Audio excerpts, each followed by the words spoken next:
Alright, so have you ever heard of the war to end all wars? Probably not, because there's never been one. But after seeing the destruction and bloodshed of the First World War, many thought that this would persuade mankind to abandon war as a way to settle political disputes. Obviously, it didn't work, but this was one of the bloodiest and largest wars in history. Without it, the entire 20th and 21st centuries would look entirely different. Now, this is one of my favorite events in history. For quite a long time, I've been fascinated and watched documentaries and done extensive research. So it's my version of fun. But here in America, it seems to be kind of forgotten. And so today, I'll discuss what led to the war itself, and what led to the war later on. Now, in order to understand the war and why it broke out, first we have to understand the events leading up to the war. So, majority of the 19th century, European powers kind of trying to balance things between them. No one wanted everyone to be too powerful. You know what I'm saying? So they were like, hey, we can all get together and have all these alliances, and we'll save everybody. No one will be super powerful. So two main ones that we need to focus on are the Triple Entente and the Triple Alliance. Now, the Triple Alliance was in 1882 by Germany, Austria, Hungary, and Italy. Now, this promised that each would give each other military support in case of war. Now, Triple Entente, basically the same thing except with France, Russia, and Britain. Now, these would be the predecessor to the Allied and Central Powers in the First World War.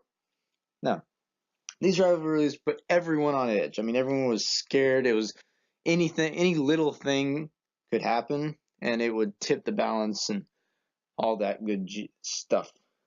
But June 28th, my main man, Archduke Franz Ferdinand, he's visiting Sarajevo, and 6 assassins, armed by the Serbian Black Hand, they want to kill this guy. They're not happy with the situation in Serbia and Austria as well. Now, so he's armed with a pistol. He shoots and kills Ferdinand and his wife Sophie, as you can see in the picture on the left. Now, later that day, Austria-Hungary declared war on Serbia, and however, Serbia's ally was the Russian Empire, who promptly declared war on Austria-Hungary. Now, Austria-Hungary's ally is the German Empire, who then declares war on Russia. Back to all the Triple Entente, stuff like that. Now, because of the various alliances of Triple Entente, stuff like that, Germany knew France is going to declare war on them, so they want to get a head start. So, my main man, General Schlieffen, he comes up with this plan called Schlieffen Plan, very humble man. But, so, he goes, this is right here, he goes through Belgium, tries to go around, all these guys, they're trying to get Paris, and then get the entire country, get them out of the war, send their troops to the Eastern Front, all's going to be good. It's not even going to take that long. But, they made the mistake of going through neutral Belgium, which brings Britain into the war. Britain's not too happy about Germany invading a neutral country who is more or less allies with them. Now that you know what happened, why the war happened, we can get into the war itself. Now, World War I, characterized by trench warfare. When you say World War I, that's what everyone thinks of. Tommies in trenches, machine guns everywhere, barbed wire. Just a grand old time. Now, when the Germans pushed into France, they were met with French and British counterattacks. Now, to create cover, this was in the French countryside, there's not a lot of cover, maybe a few tree lines, but both sides were forced to dig to get cover. They dug foxholes and then connected them, making them easier, and then they got more sophisticated. Actually, the German trench system was so complex, it even had plumbing and electric. It's pretty interesting to me. Now, this trench warfare caused a stalemate, with strategists looking to gain a few feet rather than a few miles. Now, life in the trenches was miserable. It had rats, mud, disease, just awful conditions. I mean, you don't want to live in these conditions. They're awful. Now, in order to gain ground, capturing an enemy trench was very difficult. Came with a hefty price. The only solution they could figure out with the technology of the time was to send hundreds of men over the top of the trench into the place called No Man's Land, which is in between both the trenches. Now, most of these attacks unfortunately failed and caused significant losses. In just the first day of the Battle of the Somme, 60,000 only British soldiers were killed or wounded. The German machine gunner said on the Battle of the Somme, "You didn't even have to aim; you just pointed and shoot." Now that you have an idea of what it was like, we can talk about how it transformed the world. All right, first weapon which characterizes World War I is the machine gun. I mean, this is what you think of when you think of World War I. You think of just hundreds of men going over the top. You think it's stupid, but hopefully you don't now. But just machine guns just mowing down lines of infantry that don't even stand a chance. It was awful, but these were very formidable weapons and were capable of firing 600 rounds a minute. Now, after the war, these became more lightweight, faster, and more powerful. Machine gun, as well as other automatic weapons, such as like a Thompson submachine gun, things like that, have characterized modern warfare. Now, second weapon, which was developed in World War I, is the tank. Now, these were first implemented in the Battle of the Somme in 1916. These were incredibly fast. I mean, they had a top speed of 4 miles an hour. Oh my gosh. 5 miles an hour maybe if you're going downhill. Pretty spicy. But despite this slow speed, these tanks were very effective at clearing trenches, striking fear into the enemy. Now, third weapon utilized during the First World War, kind of a weapon. It was the airplane. Now, the airplane is not designed as a weapon, but they turned it into one and ultimately actually canceled that.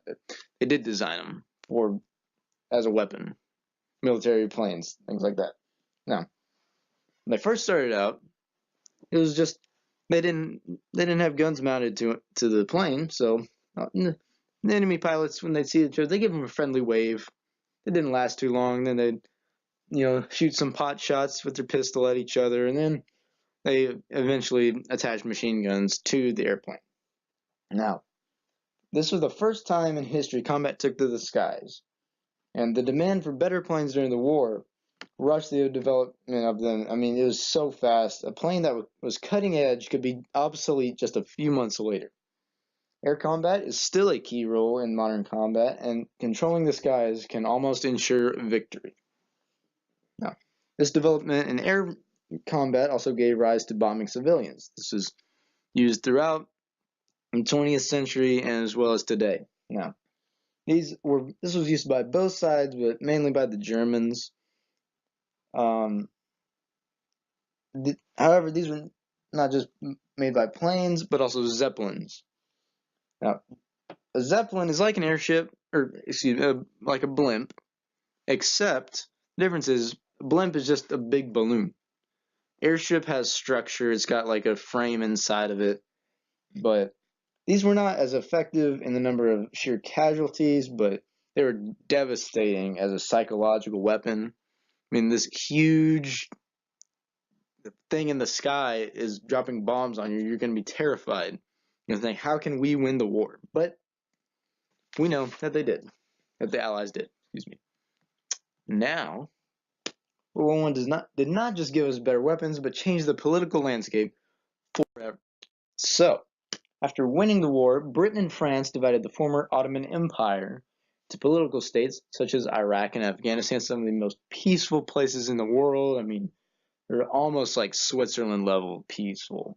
But due to dividing these based on political states rather than the cultural ties the inhabitants had, has caused the Middle East to be at war ever since.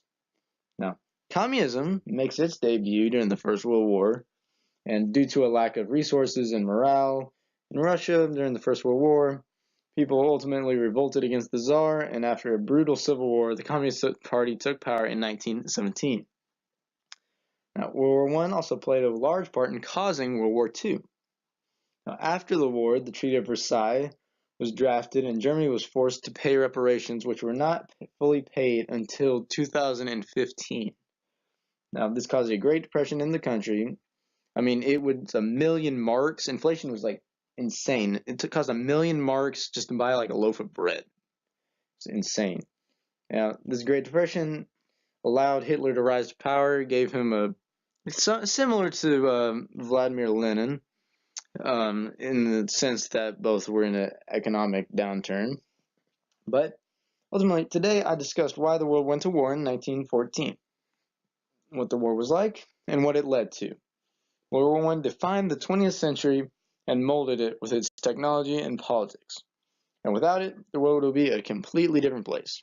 Thank you.